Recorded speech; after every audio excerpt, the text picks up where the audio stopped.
Jennifer Lawrence's disastrous real estate deals lost her more than $5 million in less than 5 years. Jennifer Lawrence's decisions to buy and sell an Upper East Side apartment cost her more money than many people make in a lifetime. After Jennifer Lawrence first rose to fame, there was a time in which it seemed like everything she touched turned to gold. Between starring in two massive franchises, X-Men and The Hunger Games, and winning many awards, Lawrence's career was on fire. At that time, it almost seemed like Lawrence could do no wrong.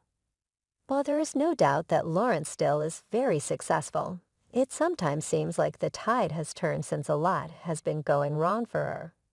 On top of Lawrence regretting starring in Passengers, and one of her roles bothering her so much that she underwent therapy, Lawrence also lost almost $6 million in real estate deals. How did Jennifer Lawrence lose millions in real estate? In the world, there are very few places where real estate is more expensive than in New York City's Upper East Side. Thanks to the fact that Jennifer Lawrence has made a fortune due to her career as a movie star, she was able to buy an apartment in a building from that area called the Laurel. According to how the Laurel is described on cityrealty.com, it sounds like the building is pretty incredible to live in. It also is worth noting that the building has someone watching the door at all times, which is something a star who values their privacy would want. The Laurel is a 31-story condominium tower at 400 East 67th Street on the Upper East Side. Designed to be energy efficient and environmentally sustainable, it is LEED certified. It features residences that have solid oak wood flooring, large windows, ceilings between 9 and 12 feet, and Bosch washers and dryers. Units range from studios to 4 bedrooms. The description continues.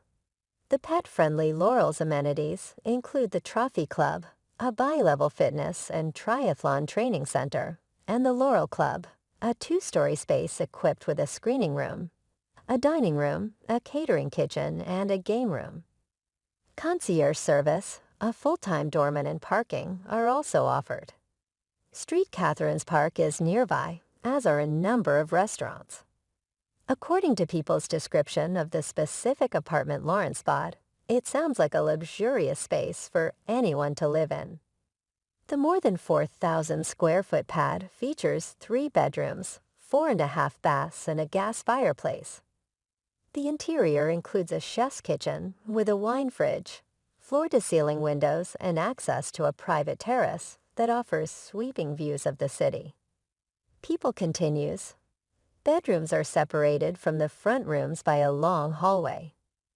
The cozy main suite comes with a soaking tub, a spacious dressing room, and a marble double sink.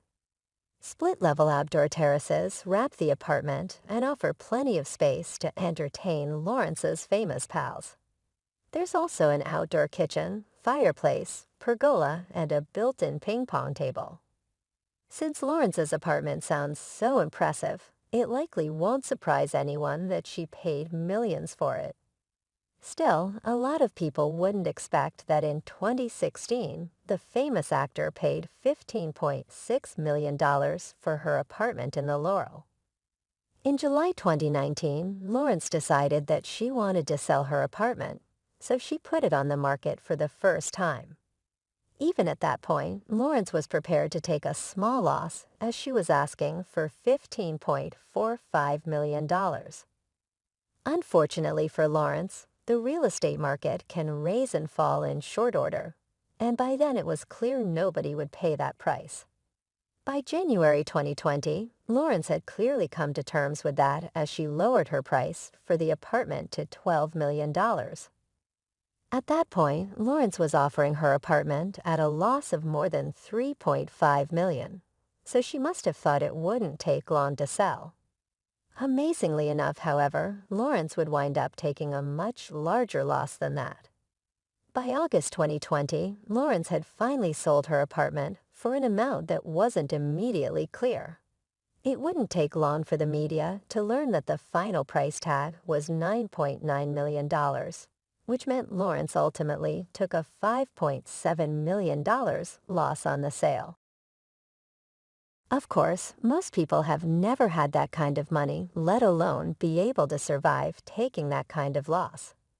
Fortunately for Lawrence, she is doing fine as Celebrity Net Worth reports she has a $160 million fortune as of this writing. What are the worst celebrity real estate deals?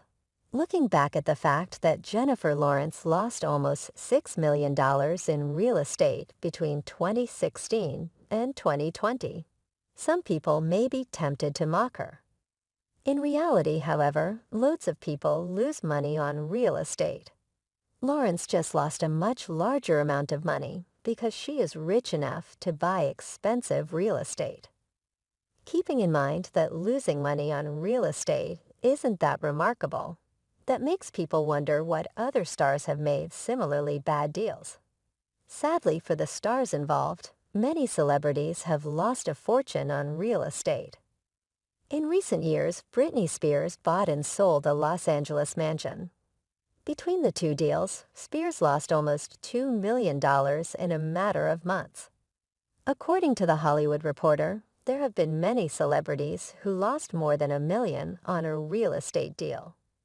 Some examples of those stars include Michelle Pfeiffer, David E. Kelley, Sandra Bullock, LeBron James, Simon Cowell, Justin Bieber, and Channing Tatum. However, there is one real estate deal that a celebrity was involved in that is a notorious example of a massive mistake. Tragically for Kim Basinger, she is the movie star who made a deal that was so bad that it inspired a hit sitcom that premiered almost 3 decades later. In 1989, Basinger bought the majority of a town that was known as Braselton, Georgia for $20 million. Keep in mind that is $20 million in 1989 money.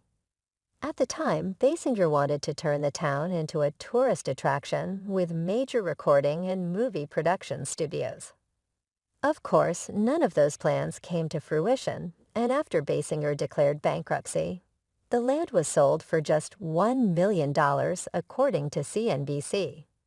The whole series of events became so infamous that it partially inspired the show Schitt's Creek. Jennifer Lawrence revealed her crush on Seth Meyers during their interview, and the late-night host was praised for his reaction. Jennifer Lawrence revealed her crush on Seth Meyers, and the married host gave the perfect response.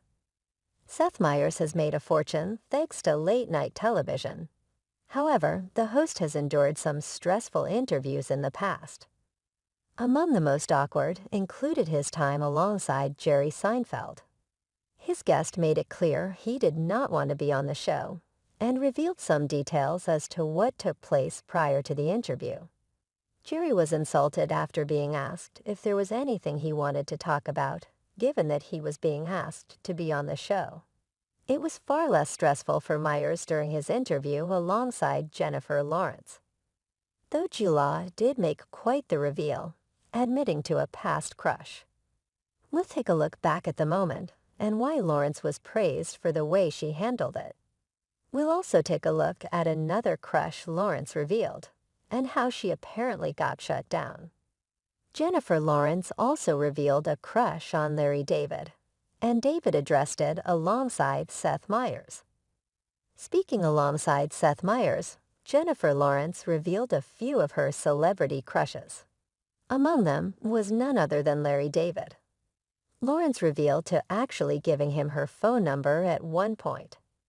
"I gave Larry David my number, but he never called me. But he also might have been married. I don't know. Apparently, I don't ask about these things," she revealed. As for Larry David, he did respond to Lawrence's story, making mention that he wasn't all pleased that she also had a crush on someone else at the time.